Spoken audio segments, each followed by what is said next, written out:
Hi, this is Roy with the Utah Backcountry Pilots Association with another episode of UBCP Tips, where we share with you 3 important points in 3 minutes or less. Today's episode, we're talking survival equipment, and we've got a lot to say, so let's get on started. Tip number 1, stuff for you.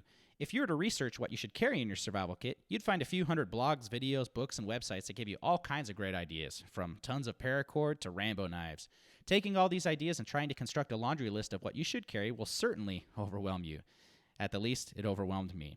Getting down to the bare necessities, you realize there's only 3 things we need to survive. First, oxygen. Without it, we're lucky to survive more than a few minutes. But how do we pack oxygen?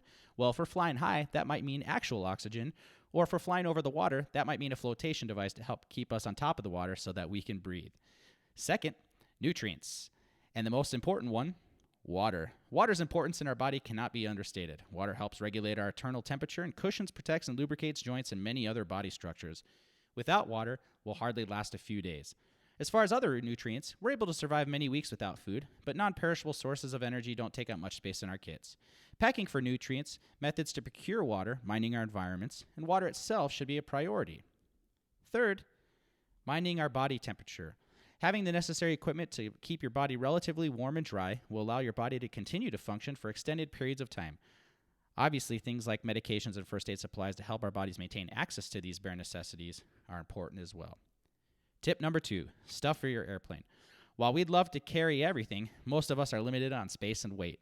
Sifting through your tools and figuring out which ones can serve multiple purposes are going to be key parts of your airplane survival kit.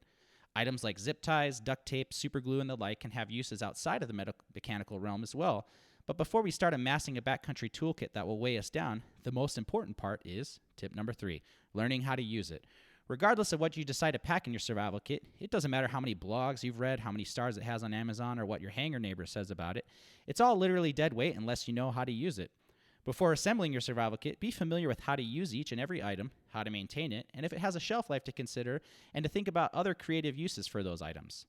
In the end, our survival kit is quite personal, and one thing all the blogs, videos, books, and experts will agree on is that the art of survival is more mental than anything else. So while you might think some chemlights will fit in the last bit of space in your kit, maybe a good book, a deck of cards, or a harmonica might be a good addition. But we'd like to hear from you. What's in your survival kit that's unique? Give us a comment below. Anyways, my name's Roy. This has been another episode of UBCP Tips. Fly safe.